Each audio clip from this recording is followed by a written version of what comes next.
কদিন ধরে আমি ভিডিও দিতে পারছিলাম না, ভালো করে একটু বিজি ছিলাম। আজ নিয়ে এসেছি ট্যাংরা মাছ। ট্যাংরা মাছের চচ্চড়ি বানাবো পেঁয়াজ কলি পাতা দিয়ে।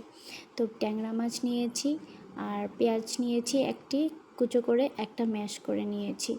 আর একটা দুটো কাঁচা লঙ্কা নিয়েছি, হলুদ নিয়েছি 1.5 চামচ, নুন নিয়েছি 1 চামচ, কাঁচা তেল আর পেঁয়াজ কলি পাতা ভালো করে মেখে 2-3 মিনিট আমি রেখে দিয়েছিলাম ঢাকা দিয়ে। তোমাদেরকে ভিডিওতে আমি শর্ট করে দেখিয়েছি।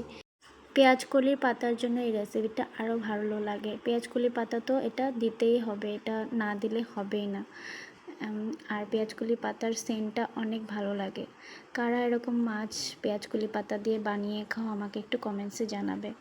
তো ওইদিকে আমি কড়াই তেল দিয়ে গরম হতে দিয়ে দিয়েছিলাম, যে মেখে রাখা যে মাছের আমি গ্রেভিটা এখানে অ্যাড করে দিয়েছি, দিয়ে মিডিয়াম ফ্লেমে ভেজে নিয়েছি লালচে করে।